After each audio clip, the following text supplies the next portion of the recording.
Hi, everyone. Welcome to the pre-application information session webinar for the Restorative Practices Pilot Sites program. Thank you so much for carving out time out of your day to join us. My name is Debbie Tanaka, Grant Management Specialist, and on behalf of the Office on Violence Against Women, which is also referred to as OVW, the Restorative Practices team is convening this pre-application information session to go over the fiscal year or FY 2024 solicitation for the Restorative Practices Pilot Sites program, which we may also refer to as RPPS for short. The purpose of this session is to provide information regarding the RPPS program and solicitation. We will highlight a few key points in this presentation. However, it is not the intent, nor is there sufficient time to go over every aspect of the solicitation and the RPPS program. All applicants are responsible for reading the FY 2024 RPPS solicitation and the OVW solicitation companion guide to ensure that a complete application is submitted. Restorative Practices staff cannot provide any feedback to applicants about the quality of an applicant's proposal or provide any information outside of what is presented in the solicitation. However, we will be available throughout the period that the solicitation is open to respond to any questions about application requirements. Please feel free to send questions about the RPPS program and solicitation to ovw.restorative.justice@usdoj.gov or call the OVW main line at 202-307-6026. For any questions that you may have today, we'll pause periodically throughout this presentation to answer your questions live. Before we get started, it will be helpful to have the RPPS solicitation in front of you for a point of reference during this information session. You may take a moment now to open it if you have not already done so. Also, we will send these slides to you after the webinar. It will be made available on the OVW website, so please do not feel like you must remember or write down everything that we show or say today. The information can also be shared with any of your teammates and partners who may not have been able to join us today. You may use the presentation alongside the solicitation and the companion guide as you prepare your application. Next slide, please. So first, let me introduce the Office on Violence Against Women. The Office on Violence Against Women, or OVW, provides federal leadership in developing the national capacity to reduce violence against women and administer justice for and strengthen services to victims of domestic violence, dating violence, sexual assault, and stalking. Next, allow me to introduce the Restorative Practices team. Our Restorative Practices team is led by our Associate Director, Latanisha or Lati Lewis, and is supported by our new team lead, Kara Mahler, and our Program Assistant, Essence Dickens. On the right side of this slide, you'll see our OVW teammates who are assisting us today throughout the presentation, including Christine Moore, Grant Management Specialist, and Veronica Marut, Grant Management Specialist. Finally, please note our contact information at the bottom of this slide. Next slide, please. We have a lot of information to cover, and we will start with sharing information on the RPPS program. After that, we will remind everyone about registering and updating SAM.gov, grants.gov, and Just Grants accounts, as there's a two-step process to apply for this funding.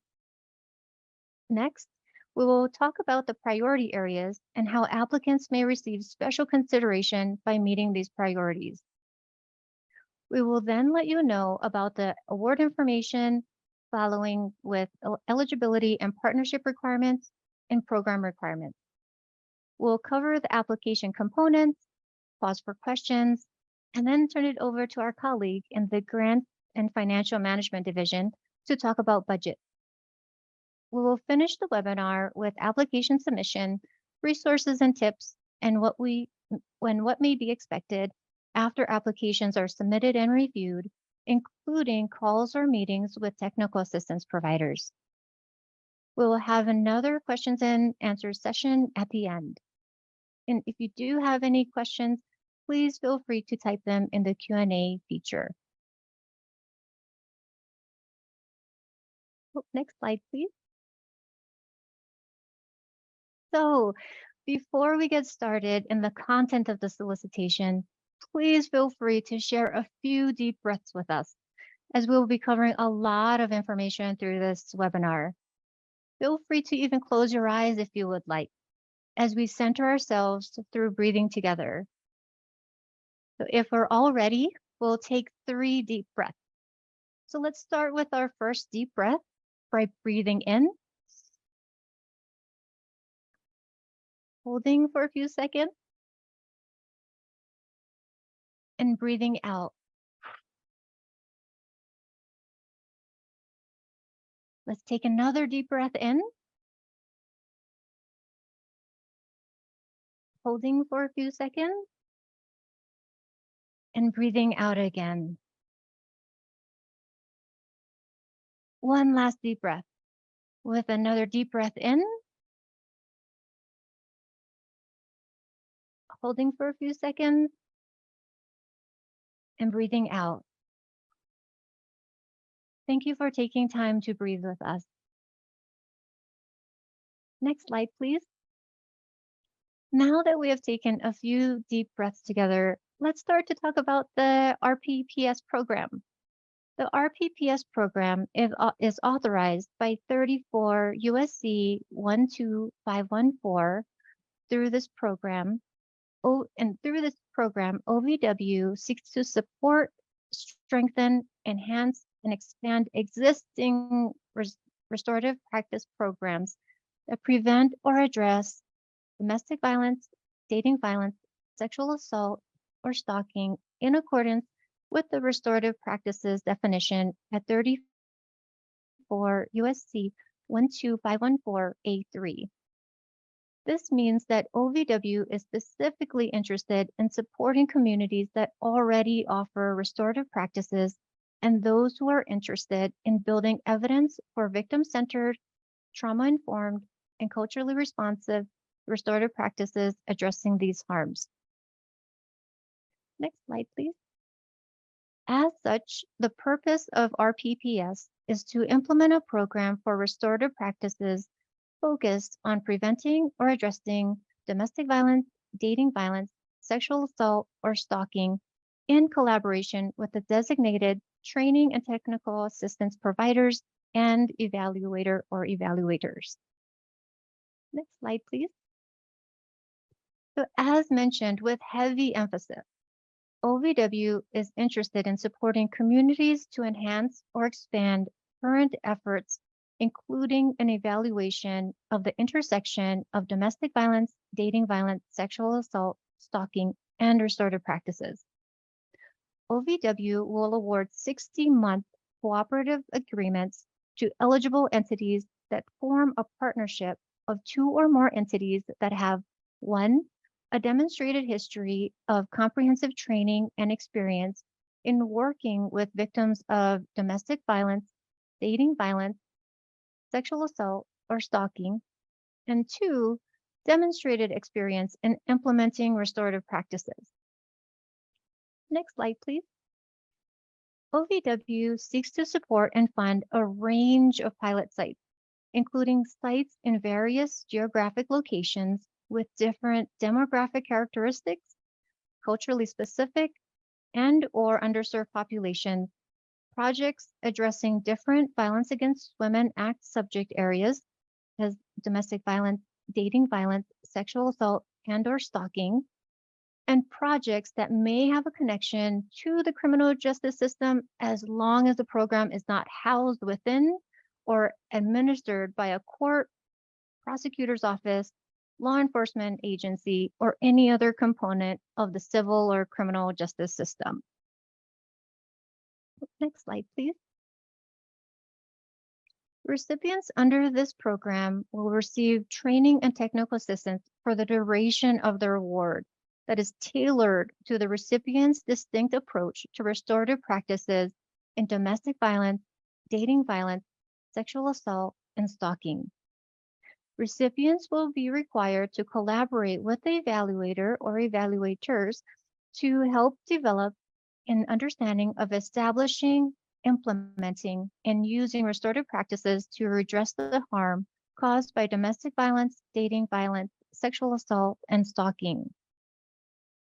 Please note that throughout the solicitation and this presentation, you may notice that we may use the terms of people harmed, people who caused harm, harm doers, victim, survivor, and offender, and you might wonder why the terms are not consistently used. The reason for that is because we want to use the terminology used by practitioners and the statutory language that authorizes this program. Next slide, please. So now that we shared an overview of the program, we want to make sure we emphasize the importance of registering and/or updating your System for Award Management, or SAM.gov, your grants.gov, and Just Grants. To apply for RPPS funding, an applicant must have a registered or updated account with each of these systems. Organizations that have applied for funding previously must ensure that their accounts with SAM.gov, grants.gov, and Just Grants are active and up to date. SAM.gov registration requires an average of 2 to 3 weeks. Grants.gov registration takes an average of 1 week. We strongly encourage you to register or update your accounts by June 5th, 2024, or as soon as possible. Next slide, please. You may have found the solicitation in grants.gov, or maybe someone has sent it to you. Either way, we want to make sure you know how to find this funding opportunity in grants.gov. In grants.gov, you can search by using the assistance listing number 16.052, grants.gov opportunity number, which is O-OVW-2024-171935, or the title of this solicitation. In case you're wondering why you need to register and ensure your accounts for SAM.gov, grants.gov, and Just Grants are updated, it is because there is a two-step submission process. A complete application has components of the application that will be submitted in both grants.gov and Just Grants. Next slide, please. Application deadlines. Please mark your calendars for these critical dates. There are two deadlines. The grants.gov deadline is Tuesday, June 25th, 2024 at 11:59 p.m. Eastern Time, which includes the SF-424, the application for federal assistance standard form, and the SF-LLL, the disclosure of lobbying activities form. If you don't submit these documents in grants.gov, then you will not be able to submit the rest of the application in Just Grants. It takes an average of 1 week for the grants.gov registration to update or become active, so it is important to submit the grants.gov documents sooner rather than later. The Just Grants deadline is Thursday, June 27th, 2024 at 8:59 p.m. Eastern Time, which is the final deadline for RPPS application submission. As these times are noted in Eastern Time, please make any necessary adjustments for your time zone. And finally, OVW anticipates announcing funding decisions by October 1, 2024. Next slide, please. If you are interested in submitting a non-binding optional letter of intent, we strongly encourage you to send it by June 10, 2024 via email to ovw.restorativejustice@usdoj.gov. And for a sample letter of intent, please visit our website and/or visit the website listed on this slide. And at this time, please join me in welcoming our new team lead, Kara Mahler, who will share information on priority areas. And next slide, please. Hello. Every year, OVW leadership identifies priority areas for which grant programs will give special consideration and/or point preference in the application review process. This year, the Restorative Practices team is implementing 2 of OVW's priority areas. The first one is advancing equity and tribal sovereignty for survivors from historically marginalized and underserved communities. The second one is to strengthen the efforts to prevent and end sexual assault. Next slide. Priority Area 1 is to advance equity and tribal sovereignty as essential components of ending sexual assault, domestic violence, dating violence, and stalking by improving outreach, services, civil and criminal justice responses, prevention, and support for survivors from historically marginalized and underserved communities, particularly those facing disproportionate rates or impacts of violence and multiple barriers to services, justice, and safety. Next slide. To receive consideration under this priority area, an applicant must identify the historically marginalized and/or underserved population the project proposes to serve, and describe how the restorative practices project proposed will be tailored to meet the needs of the identified population. The applicant must also either be or partner with a community-based organization with expertise in providing services to the identified population, including allocating budgetary resources to the partner organization. Next slide. The second priority area is to strengthen efforts to prevent and end sexual assault, including victim services and civil and criminal justice responses. Next slide.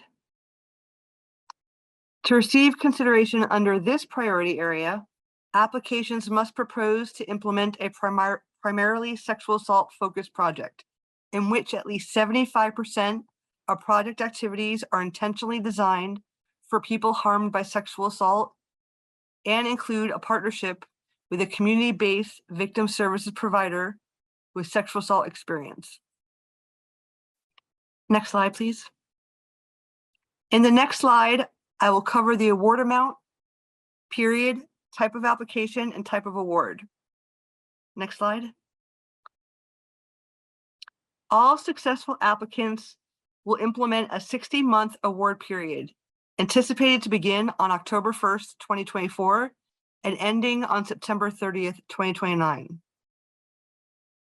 OVW estimates that it will make up to 15 cooperative agreement awards of up to $1.5 million per award, with an estimated total for all awards as $23 million. OVW has the discretion to make awards for greater or lesser amounts than requested, and to negotiate the scope of work and budget with applicants before making an award or after an award is made, but prior to access to funds. It's important to emphasize that the type of award will be cooperative agreements and not grants.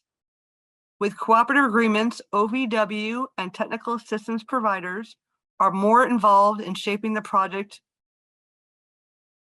with recipients. and recipients will work closely with OVW and TA providers. This also means OVW must approve activities before recipients are able to do them, which will be captured in the terms and conditions of the award. Next slide.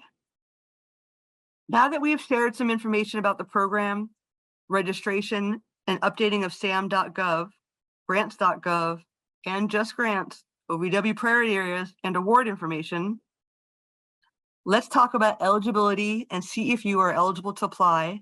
And if you're not eligible, please still continue to stay connected, as you may be able to partner with an eligible entity, as we also discuss the required partnerships. Next slide. There are 6 categories of eligible applicants, including units of local government, tribal governments, tribal organizations, victim service providers, institutions of higher education as defined in Section 1001A of Title 20, private or public nonprofit organizations, including tribal nonprofit organizations, and faith-based nonprofit organizations. By using the chat function, again, the chat function, let us know your agency's applicant type by typing 1 if your agency is a unit of local government, 2 if your agency is a tribal government, 3 if you're a tribal organization, 4 if you're a victim service provider, 5 for institutions of higher education, or 6 for private or public nonprofits. If you're with us today and your agency doesn't fit into any of these categories, feel free to type the number 7, as we also want you to feel engaged. Thank you for engaging with us. For more information, please see the eligibility information section of this solicitation. Next slide. Having a required partnership for this program means that an applicant cannot be doing this work alone. Even if an applicant has expertise in direct victim services and advocacy and restorative practices. This means that applicants must identify its primary expertise and have a partner to address the other category. For example, if an applicant identifies their organization as having direct victim services and advocacy expertise in working with people harmed by domestic violence, dating violence, sexual assault, or stalking, it must partner with an organization that has expertise in implementing restorative practices. Similarly, if an applicant identifies that their organization has restorative practice expertise, then the applicant must partner with a victim service provider who has the expertise of providing direct victim services and advocacy to people harmed by domestic violence, dating violence, sexual assault, or stalking. Next slide. Each application must include formal partnerships as evidenced in a signed Memorandum of Understanding, or MOU. Later in this presentation, we will talk about an exception which is limited to tribal governments, where tribal governments may elect to submit letters of commitment from each partner rather than an MOU at the time of application submission, but will need to submit the MOU within 6 months of the award. Next slide.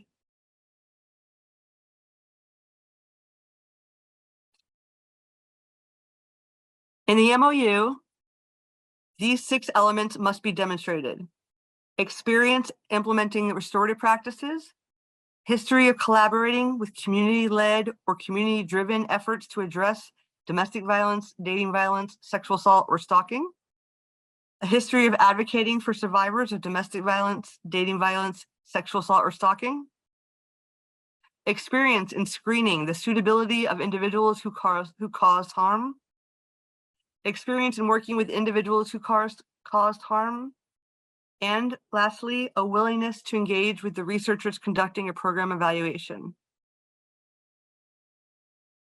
At this time, please join me in welcoming Associate Director Latanisha or Lati Lewis, who will share information on program requirements. Next slide, please. Thank you so much. Good afternoon, everyone. Excited to be with you. So next, we're going to talk about program requirements. Next slide, I think.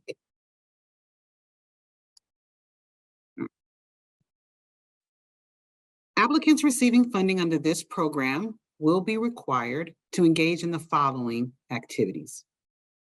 Engage in a planning period to work with OVW and TA providers. Prior to implementing restorative practices, grantees will be required to engage in a planning period to assess current organizational structure, capacity, and practices. Determine which restorative practices they want to enhance. Identify additional training and technical assistance they may need.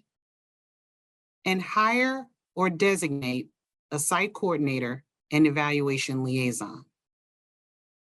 It is anticipated that the planning period will be for 12 months, but the timeframe may vary by site and will depend on the site's ability to meet the project activities determined by OVW.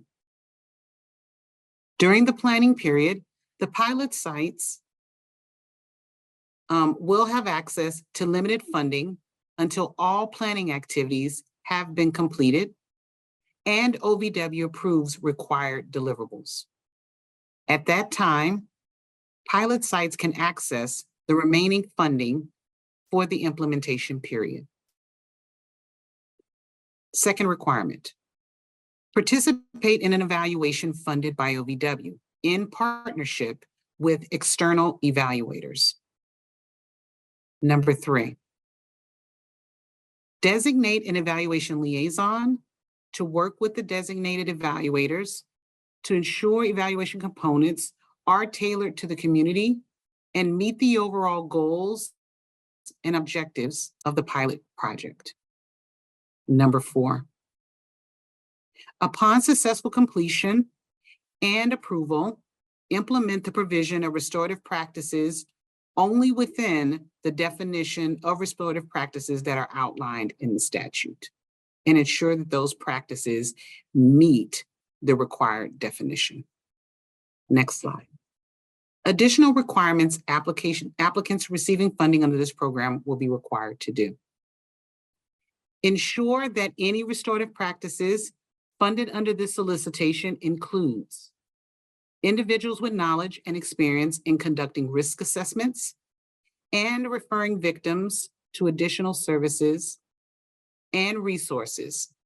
And with respect to the evidence-based risk assessment, if the applicant and recipients determines that a victim or a dependent of a victim is at significant risk of subsequent serious injury, sexual assault, or death, the applicant or subrecipient shall refer the victim or dependent to other victim services instead of restorative practices.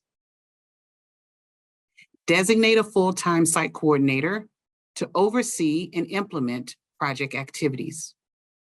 Participate in at least one all sites meeting per year with a team of up to 5 to 7 people from your pilot project site, with those dates and locations to be determined in the future. Participate in OVW-sponsored TA throughout the duration of the project period. In addition to participating in a new grantee orientation, grantees will work with OVW and the TA providers to identify additional training and technical assistance needs, participate in customized training and technical assistance, identify community resources, including culture-specific and/or community-based organizations that the grantee can partner with to enhance partnerships and collaborations. Collect and report on performance indicators in which OVW will provide forms, instructions, training, and related tools on performance reporting. Next slide. Throughout this section, we will go over the required application components, including the proposal abstract, the proposal narrative, job descriptions, project management structure illustration, the budget detail worksheet and narrative, memorandum of understanding or the letters of commitment for tribal governments, and the certification letter to implement statutorily defined restorative practices. We will also touch on the summary data sheet. Next slide. While we'll be going through each of these items, this slide includes point values for the proposal narrative, which has a total of 70 points, in which the purpose of the proposal will be scored up to 20 points. The what will be done section will be scored up to 25 points. The who will implement section will be scored up to 25 points. The budget detail worksheet and narrative will be scored up to 10 points. And the MOU, or letters of commitment, will be scored up to 20 points. Please note that OVW will now be making award selections solely based on scores.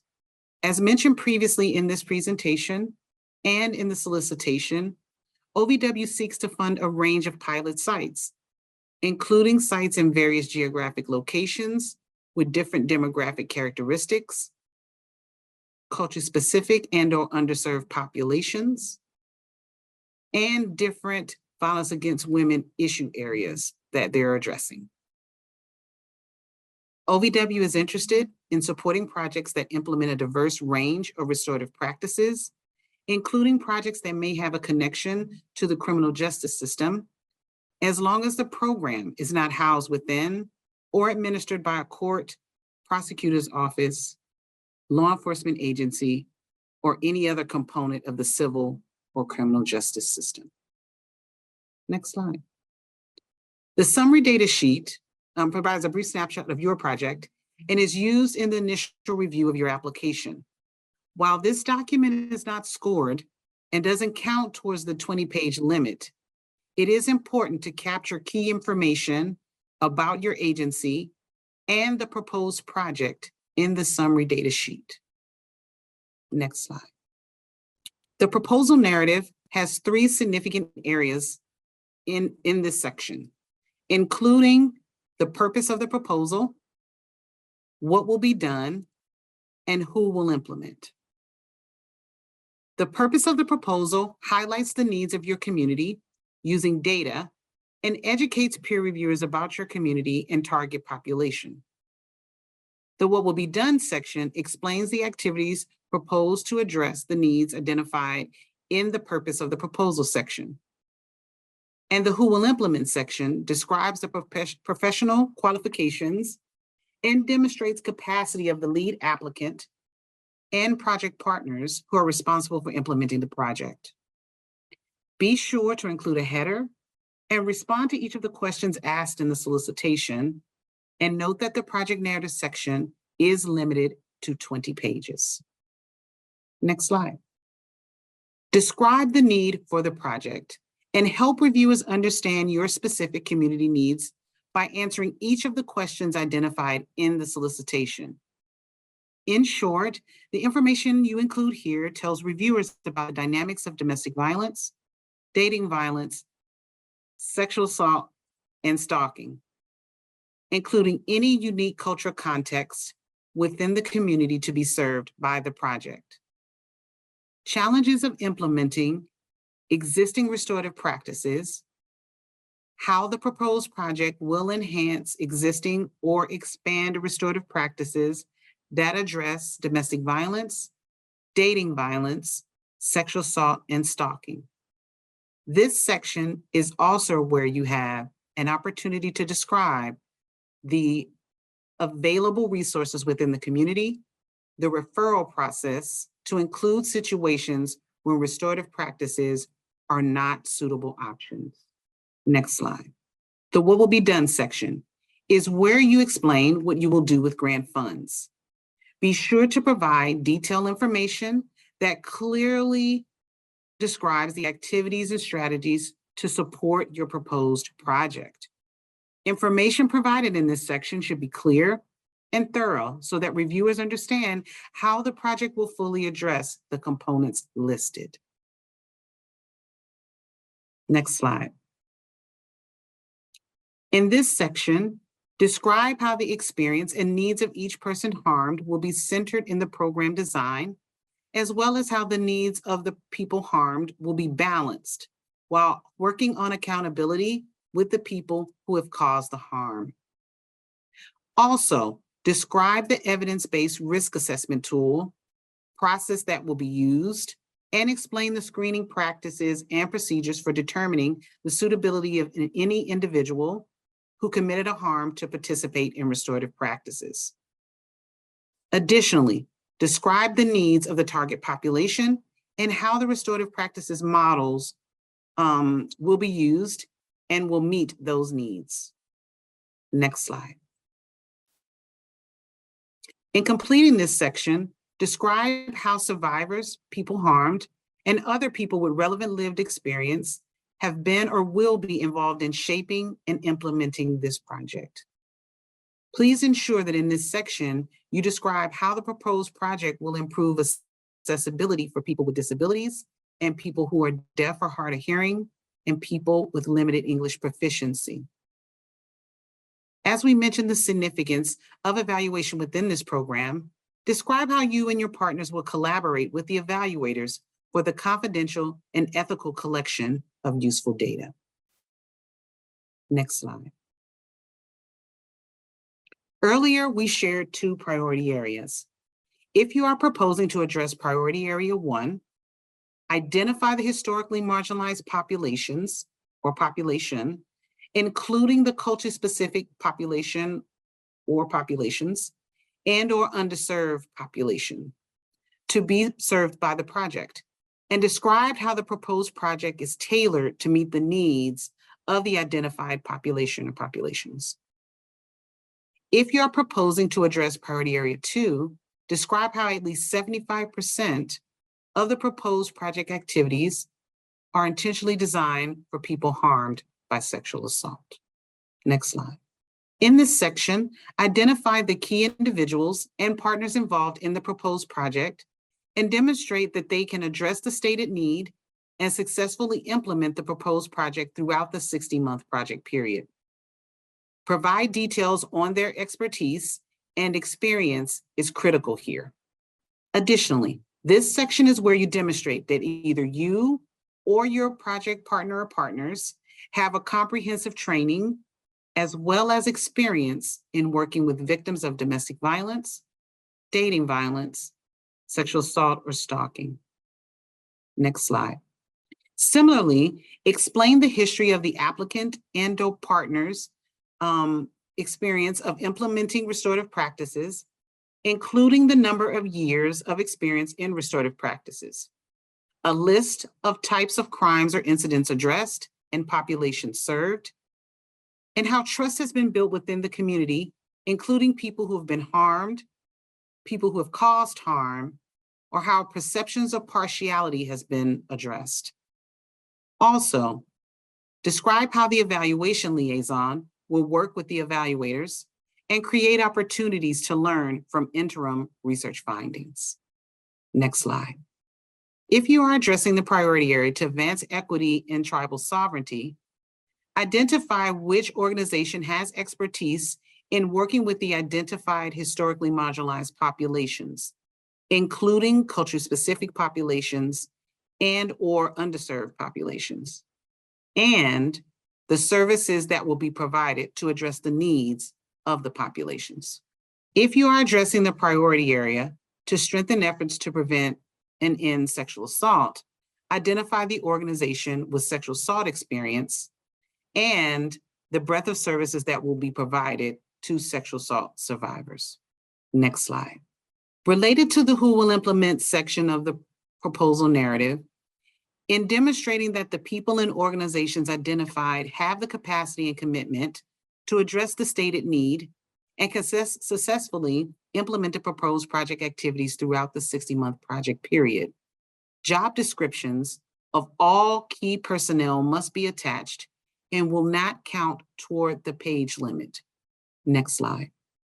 As OVW is interested in understanding how each of the key people will be engaged in the project, provide the project management structure as an attachment to the narrative, illustrating the structure of the program design. For example, in the illustration that will be attached, include the key people of the project and their roles, including but not limited to key partners, the site coordinator, and the evaluation liaison. The project management structure illustration will not count against the page limit, and there is no specific design for this document. The project management structure illustration must be uploaded and attached in Just Grants. And now I'll turn it back to Debbie to talk about the budget worksheet and narrative. If you can move to the next slide.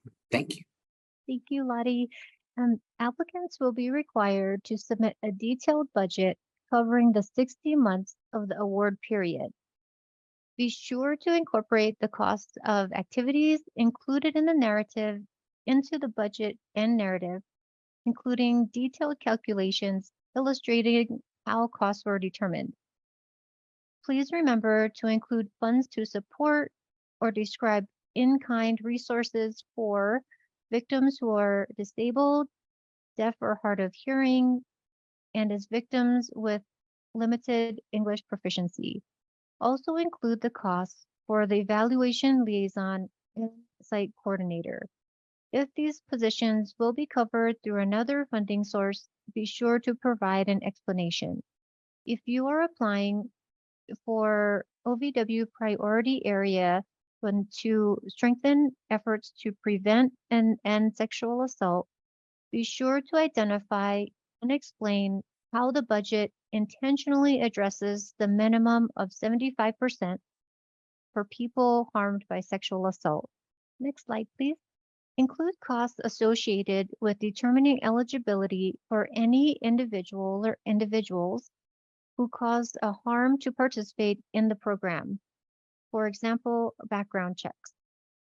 Support of data collection and evaluation development and coordination within the project, and funds to attend OVW-sponsored training and technical assistance in the amount of $200,000 or $250,000 for Alaska, Hawaii, and the U.S. territories. And remember to attach the budget worksheet and budget narrative in Just Grants. Next slide, please. The Memorandum of Understanding, or MOU, is a document containing the terms of the partnership and the allocation of roles and responsibilities between two or more parties, and it must be included as an attachment in the application in Just Grants. The MOU must be a single document and must be signed and dated by the authorized representative of each proposed partner organization during the development of the application. And OVW will accept electronic signatures. Next slide, please. If a tribal government is unable to submit a signed MOU, the tribal government may submit a signed LOC, or letter of commitment, from each project partner. If selected for funding, the tribal government must submit a signed MOU as a deliverable within 6 months of the award. Next slide, please. All applicants must upload and attach the required certification to implement statutorily defined restorative practices signed by the highest authorizing official on the organization's letterhead and uploaded in Just Grants. At a minimum, an applicant that doesn't include the required certification letter will be required to submit the certification letter prior to receiving an award. Next slide, please. On page 8, you will find activities that compromise victim safety and recovery. OVW does not fund activities that jeopardize victim safety, deter or prevent physical or emotional healing for victims, or allow offenders to avoid responsibility for their actions. Applications that propose any such activities may receive a reduction in points during the application review process or may be eliminated from consideration. OVW may support survivor-centered alternative pathways to justice and non-criminal approaches to accountability that fall within the statutory scope of this program and do not compromise victim safety. You will find more information on this topic in the FY 2024 Solicitation Companion Guide. Next slide, please. Out of scope activities. So we have talked about what you can do with RPPS funding, and now we'll talk about activities that cannot be funded through this program. The activities listed on page 8 as out-of-scope activities will not be funded under this program. This includes research projects defined by 28 CFR 46.102D as a systematic investigation designed to develop or contribute to generalizable knowledge.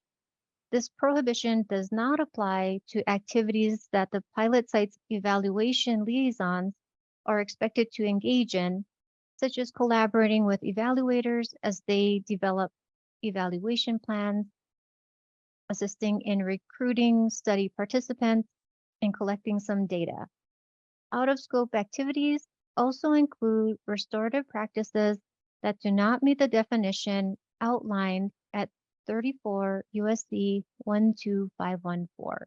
Please also see the list of unallowable costs in the funding restriction section of the solicitation. Next slide, please. So at this time, we will pause for a moment to see what questions we may have by looking at the questions asked in the Q&A section. Hi, Debbie. All right, I will read some of the questions for you and you let me know when we need to move on. Does that help? Okay, yes, that sounds great. And I think that's a great idea. And any questions that we may not be able to answer at this time, we also have another questions and answer sessions toward the end of the presentation, and any other questions we will be able to send to you responses. So the first question is, what does it mean to have an existing program? For example, if we have several grassroots and organizational efforts to offer RJ for survivors of DV and SA, and are looking to bring those efforts to one structured program, would that count? Yes, I thank you so much for the question. And as far as what it means to have an existing program, I believe what we're looking for is that the restorative practices is already being implemented. And so it's not that you're looking to create or start a program. And we do want to make sure that it is that we would be enhancing or expanding a particular area. And so I hope that kind of clarifies a little bit about what it means to have an existing program. It already has to be implemented. The second question, I think this is in relation to SAM and grants.gov and just grants accounts. So it says, do both the applicant programs have to create accounts in all of these systems and complete application, or does just one of them have to do this? Oh, yes, great question. This would be only the applicant.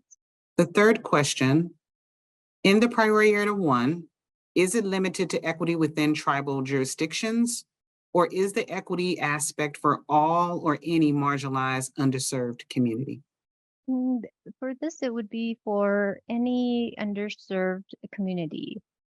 This question, can the MOU partner be a for-profit fee-for-service program, or does the MOU partner also need to meet the applicant eligibility list 1 through 6?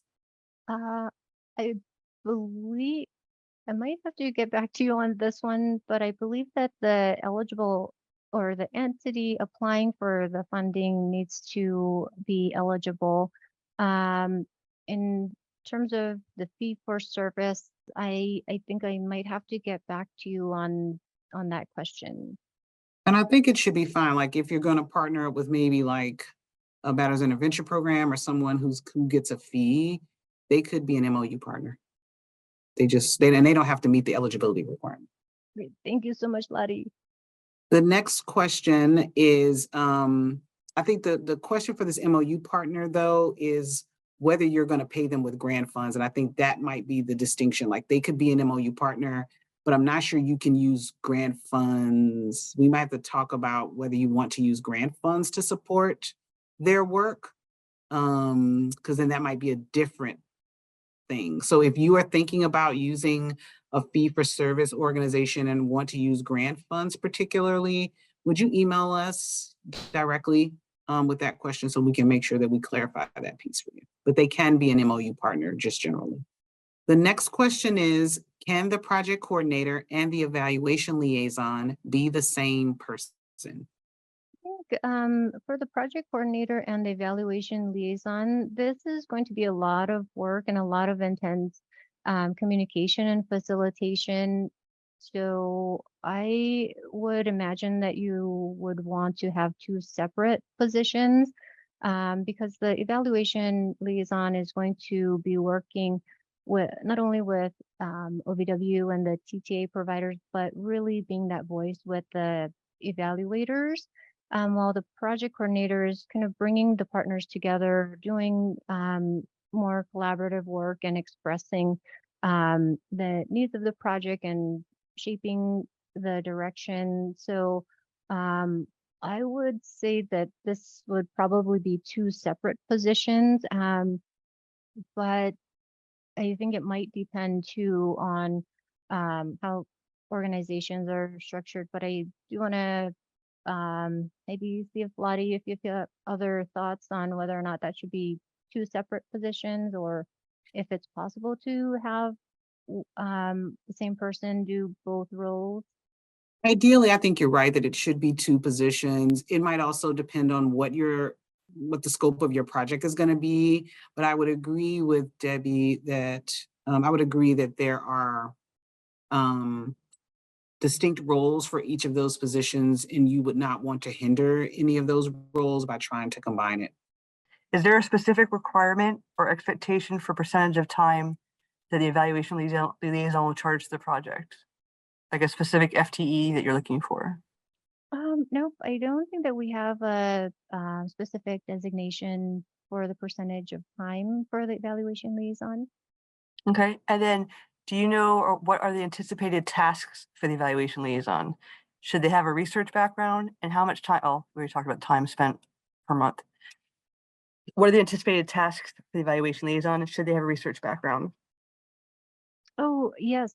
So for the evaluation liaison, I think that it would depend on the particular community. We don't necessarily, I think that we do want the evaluation to be based and really owned by the community. And so a lot of times I think we think of more traditional requirements and degrees and certifications and everything. And so I think in other communities, this distinction is not necessarily a way that they kind of categorize someone who might be the evaluation liaison. So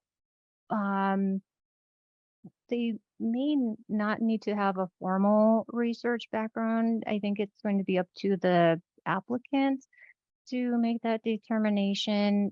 But I think that they would be working very closely with evaluators. And so should know some more of the basic concepts of research, evaluation, and being able to convey all of the information to the partners.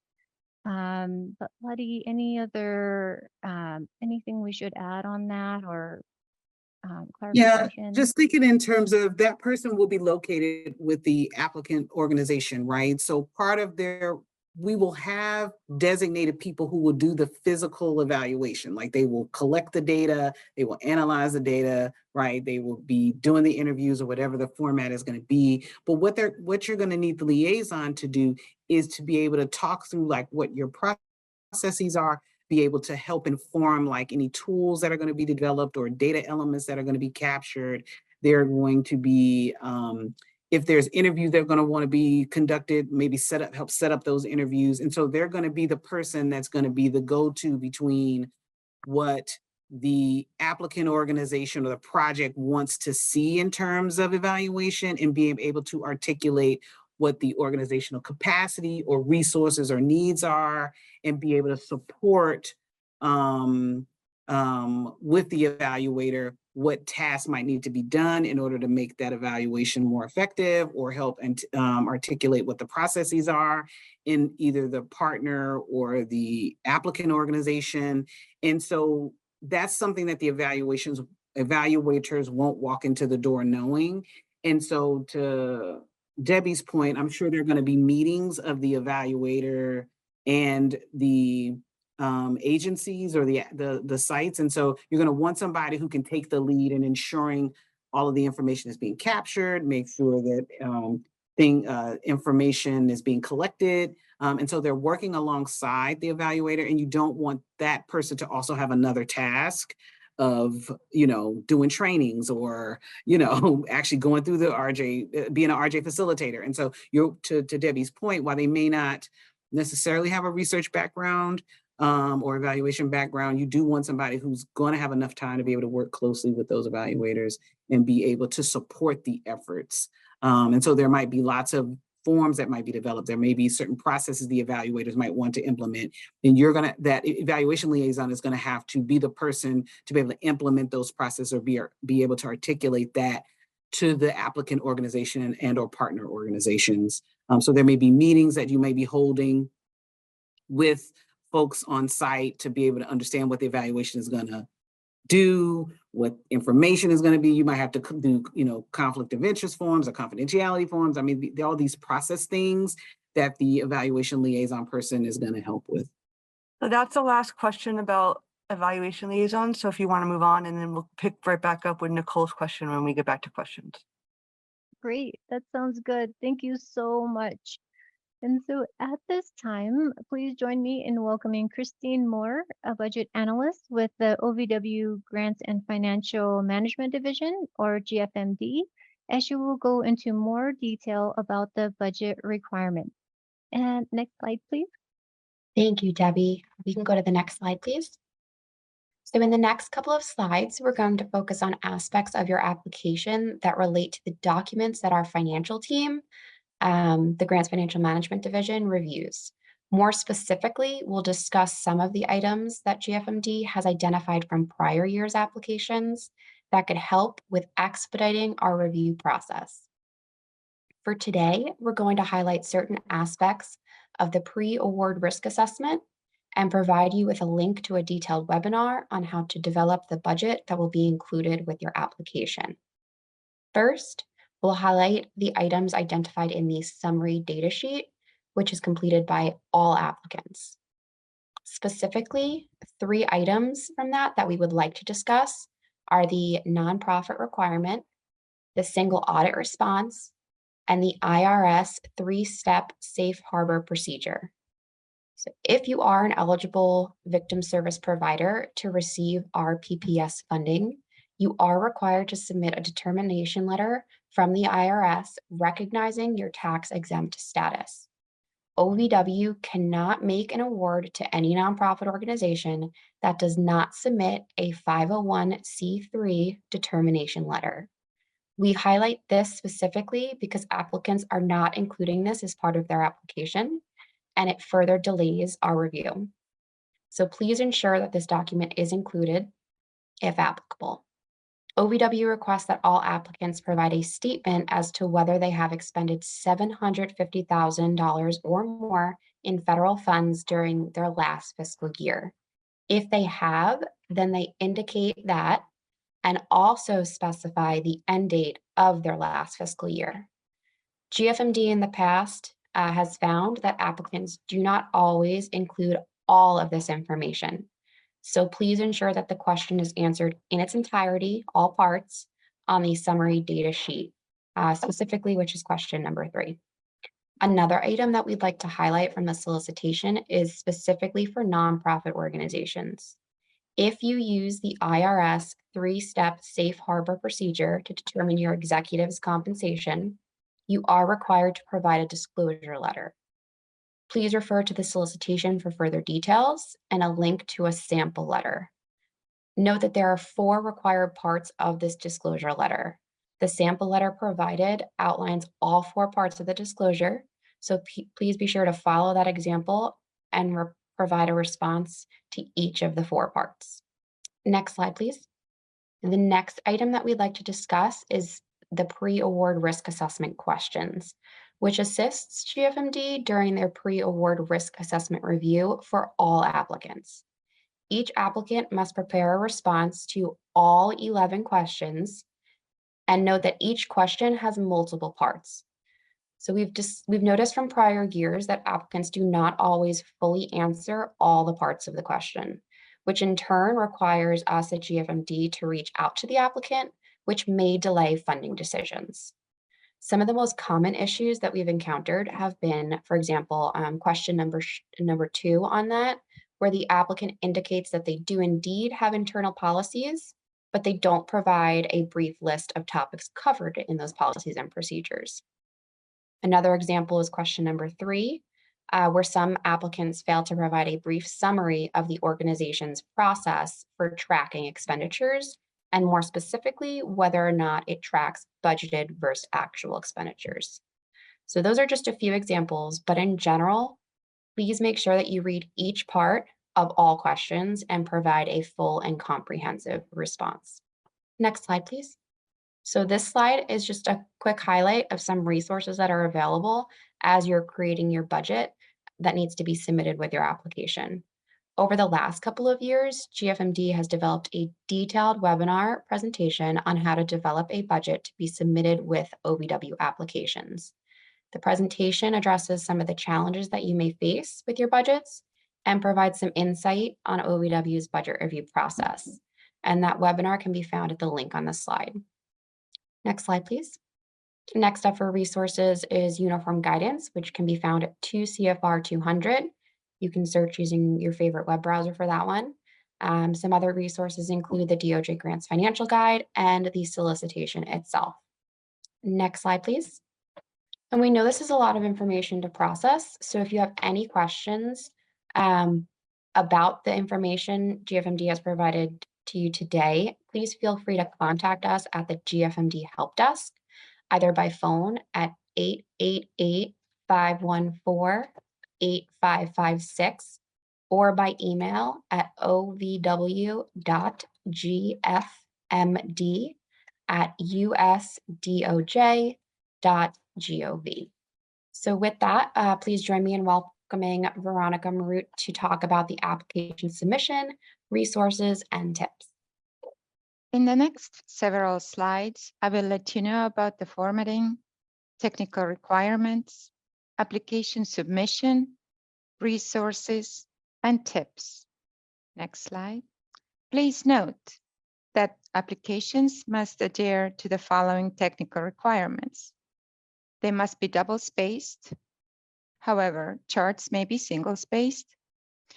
Pages should be set up as 8.5 by 11-inch pages with 1-inch margins. The document should use Arial font, which is a minor change this year. Times New Roman should no longer be used. Also, use type no smaller than 11 point, except for footnotes, which may be 9 point. There should be page numbers and no more than 20 pages are permissible for the proposal narrative. Application reviewers will be instructed to stop reading anything beyond 20 pages of the proposal narrative. Only documents in the following formats: Microsoft Word, PDF files, or text documents are accepted. Finally, please include headings and subheadings that correspond to the sections identified in the section of the solicitation. Including these helps application reviewers to read, follow, and score your applications. Next slide. First, let's talk about applying through grants.gov. Applicants must complete the application for federal assistance, SF424, in grants.gov. Read the application for federal assistance, SF424, section in the solicitation carefully for all requirements. applicants must also complete and submit the disclosure of lobbying activities, SFLLL, in grants.gov. As a reminder, if you do not submit these documents in grants.gov by the deadline, you won't be able to submit the remaining components of the application. This deadline will not be extended, so make sure that you submit these initial documents as soon as you can. It is a critical step to completing your application submission. After submitting these forms, the applicant will receive an email notification to complete the rest of the application in Chest Grants. If the applicant is a new user in Chest Grants, the email will include instructions on registering with Chest Grants. Next slide. Applicants will then submit the full application in Chest Grants. The proposal abstract is entered into a text box, while the pre-award risk assessment, applicant questionnaire, and summary data sheet are all surveys that are completed in Chest Grants. The proposal narrative, project management structure illustration, job descriptions, budget detail worksheet, and budget narrative, memorandum of understanding or letter of commitment for tribal governments only, and certification letter will need to be uploaded in Chest Grants. Please read the solicitation carefully for other documentation required for all applications or when applicable. Finally, remember that a recording of this session and its slides will be posted and available on the OVW website as well. Next slide. As we want to maximize our time together, rather than going through each of the steps of applying through Chest Grants, we want to provide you information for you to access self-guided training resources, including training and virtual QA session on application submission available through the link on this slide. Next slide. Next, we will discuss some application submission tips and resources. Read the solicitation carefully, early, and often. Some steps, such as obtaining a unique entity identifier, also known as UEI number, or registering with the System for Award Management, or SAM.gov, or grants.gov, may take several days to complete.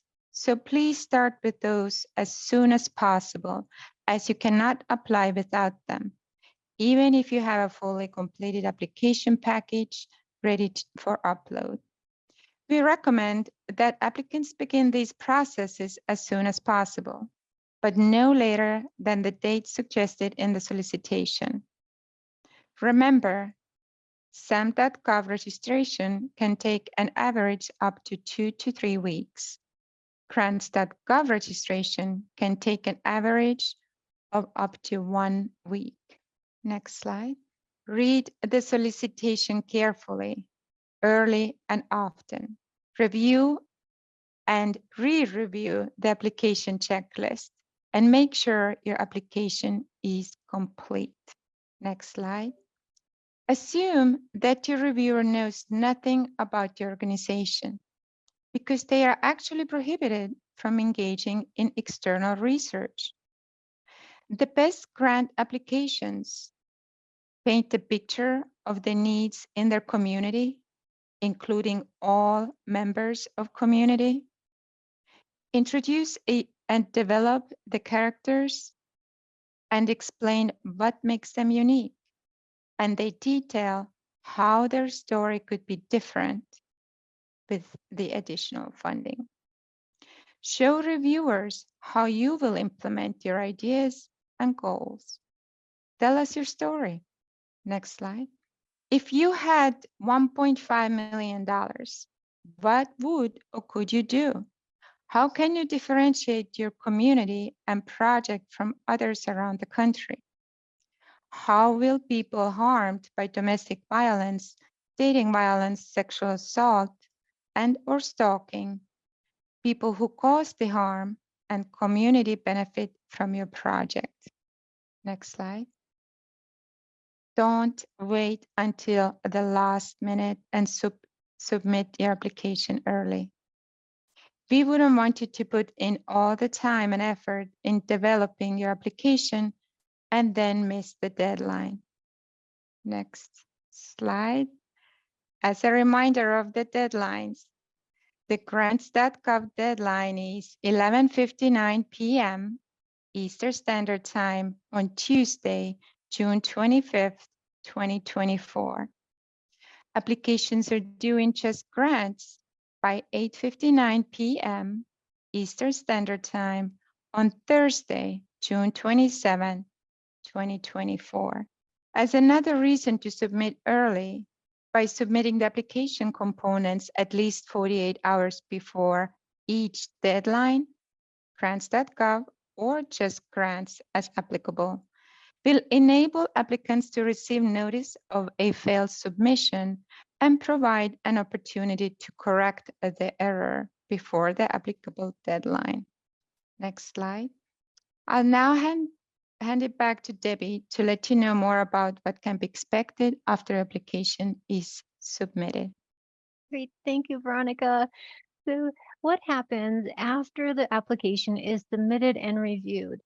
So just to let you know what can be expected, in early fall 2024, technical assistance providers may contact applicants to discuss their applications and proposed projects before OVW makes funding decisions and recommendations and decisions. Next slide, please. So now that the presentation is complete, we'll see what questions you may have asked in the Q&A section and continue from some of the questions that were already submitted. Can you start with the first one for me, Kara? Yep. This is Kara speaking. The first question is from Nicole. How many days do you anticipate the all-site meeting being? 2 days, 3 days? This is important in creating the budget narrative. Yes, good question. It is 3 days. Okay, the answer is 3 days. Thank you. The next question. I understand the TA grant recipients have already been selected. Are the TA providers organized by region or by substantive match with pilot sites, or are all TA folks working with all the pilot sites? We anticipate that each of the TA providers may be working with each pilot site in one way or another, as the intention is to support the various needs of the pilot site. Can a partnership be between two RJ-focused organizations that both offer victim services? Ideally, we would want a victim service organization who's primarily working with survivors of these crimes. And so we do want to just put out a reminder to please do make sure that the required partnership section of the solicitation is reviewed, just to make sure that you meet all of the requirements. But in short, we would want ideally to have a victim services organization that primarily works with survivors on these crimes. Hi, Debbie, this is Kara. For clarification, and correct me if I'm wrong, regardless if they have both the experiences, one would have to identify which is going to be the RJ one, and the other one would have to identify which their victim services, and they'd have to meet that, but they can't have one organization do both. That's the summary, right? Oh, correct. Yes, thank you. Excellent. The next question is, does OVW define victim services? And my understanding that we're not answering, we don't define that. Is that correct, Lottie? That is correct. Next question, is it okay if we would need to hire people in order to implement this programming? And if so, can 100% of their salary be allocated to this grant during the grant period? Oh, yes, you can use the funding for to hire positions, and it can be used for this project. If a project coordinator and evaluation liaison job description does not already exist within our agency, do we create one for this solicitation? If so, are there example job descriptions we can reference for these positions? Yes, job descriptions are required, even though you may not have them established or you may not have the positions established within your organization. And we don't provide example job descriptions for both of these for the project coordinator and the evaluation liaison, but the job description should be crafted to meet the needs of the project and the role of each of the positions that they will play in the project. Another question, where can one find the certification letter? I'm assuming they mean, is there an example? Oh, yes, we do have a sample that you can copy and paste into onto your official agency's letterhead. And to find that in the solicitation on page 13, under the certification to implement statutorily defined restorative practices, there is a hyperlink to the certification letter. And once you click on that, that will open up a page where you can copy and paste the information from there. Okay, next question. Can we apply for this grant if we've already applied for another OVW grant this spring, specifically the Engaging Men and Boys program? Yes, yes, you can still apply for this program. Regarding the requirement that the practice be initiated by the victim, if someone's feeling unsure if they violated consent or know that something isn't right and they want to make amends, is there an opportunity for the program to reach out to the person harmed and let them know this is available? Or is this so in depth that we're gonna develop this once the grant is funded?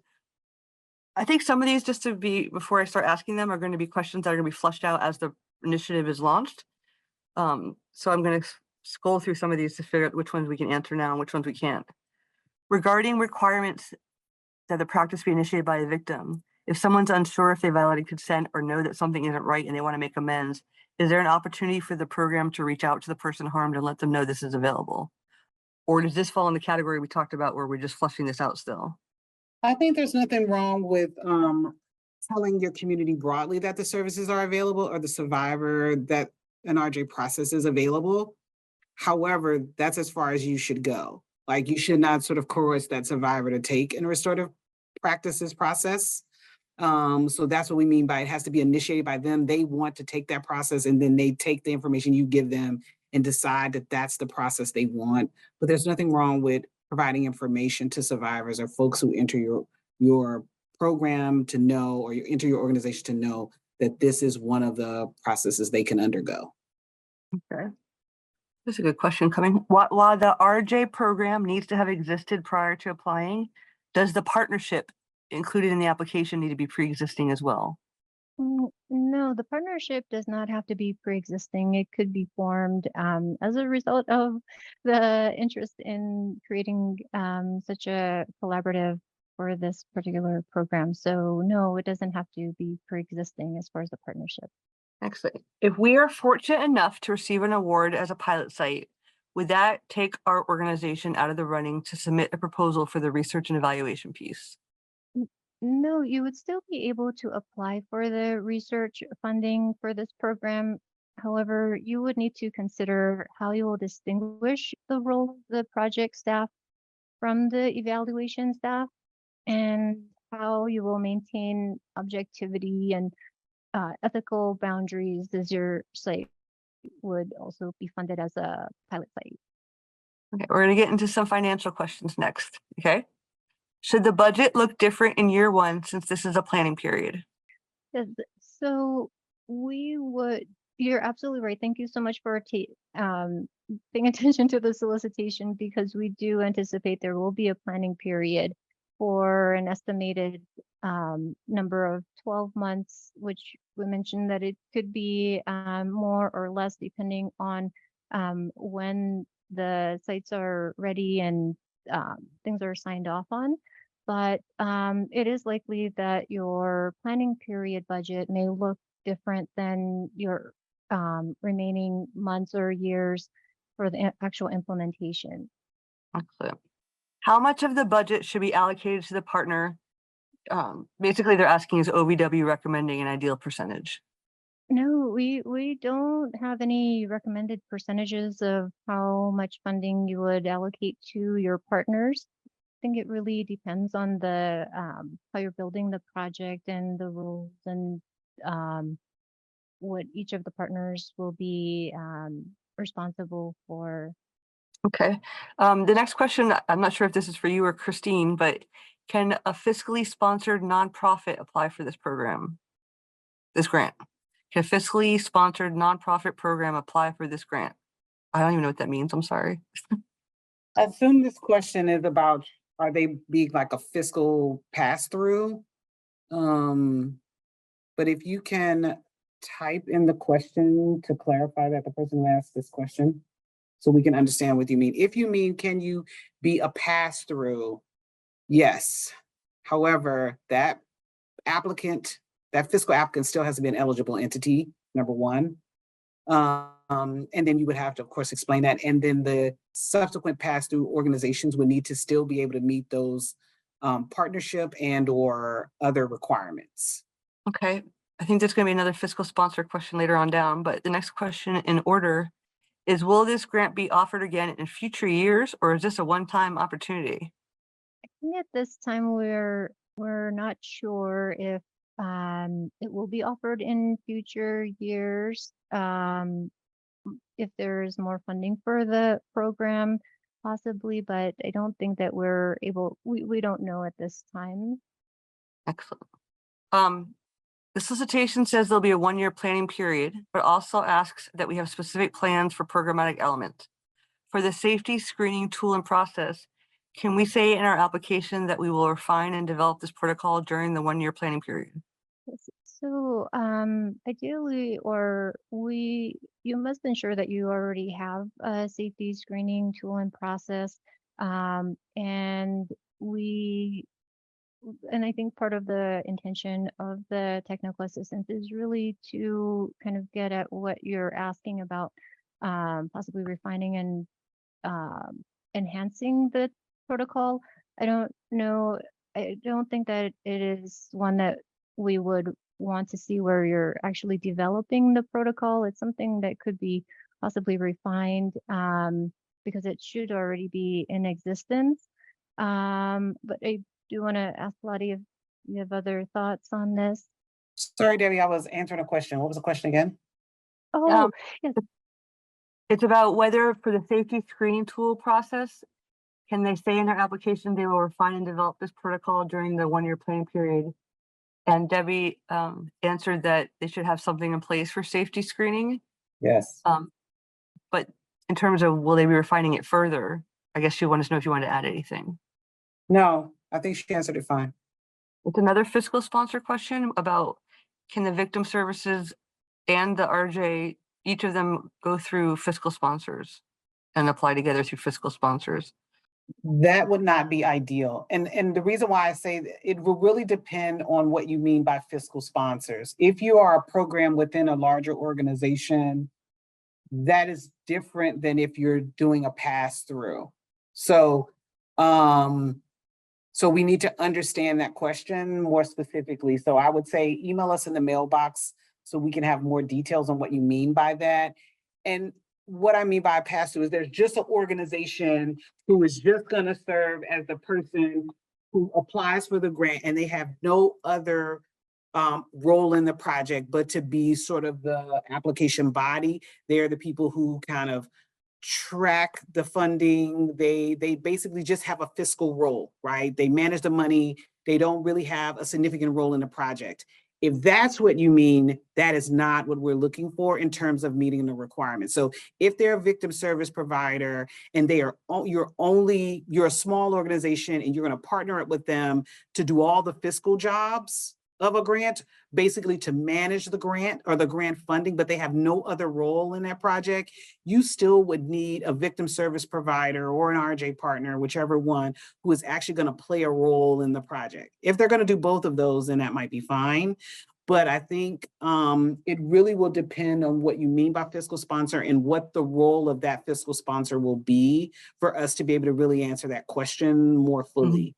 So I think it'd be better for the person who's asking this question or folks who are asking that to email us in the box so we have details of what's the role of the fiscal person in the project, particularly if you're wanting them to serve a project partner requirement role. For them to be your project partner, they must be able to lend their expertise and be able to help in development and implementation of the project. They cannot just serve as a fiscal body, if that's the case, and just meet and you want them to meet the requirement. The part of the partnerships is that they bring that expertise to the table to inform, and they have some role in the project beyond just sort of their name or just as an eligible entity. So I hope that helps. For questions that we're telling you to follow up with us in the email box, the email account has been put in the chat box by Debbie. So please, if you need to follow up on any of these questions, please email the email box or the email account that's in the chat box. I'm going to jump one, Valerie, and come back to you, referencing a question that was submitted before and continue with the other ones that are new. And then we'll get back to the ones that came in before the webinar. The next question is, would sexual assault coalitions qualify for the victim service requirement? And again, they're identifying that this is rather than a direct service provider.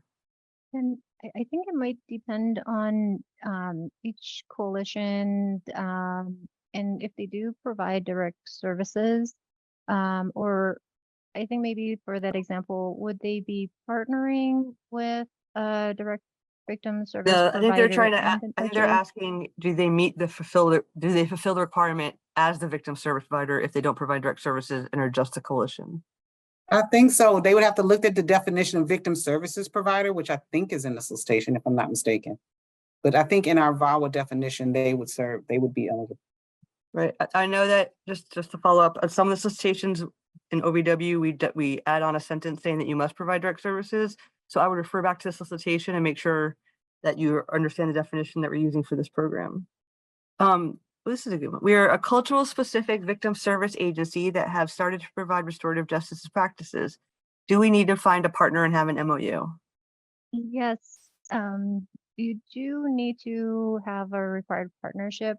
And so we don't want to have one applicant doing like everything and not partnering with other organizations or other service providers or community partners. So while you might be serving in both capacities, you do need to have that required partnership and have that defined.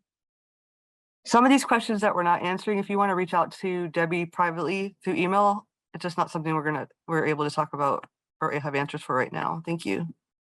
The solicitation says the program cannot serve the people who have been charged with a crime. Does this mean we can provide services as a criminal diversion or in situations where the police have been called, but a harmed person would rather pursue RJ? So can they provide services as a criminal diversion or in situations where the police have been called, but the harmed person would rather pursue restorative justice? I think this is a question we're going to have to consult our legal folks about. I'm not sure it can be a criminal diversion. Thank you. I think that's everything. I think they're asking one more question. People asking about definitions of service provider. That I'm just going to answer for you, Debbie. That should be in the grant solicitation. I'm just double checking if I can put it in the chat box if I find it fast enough.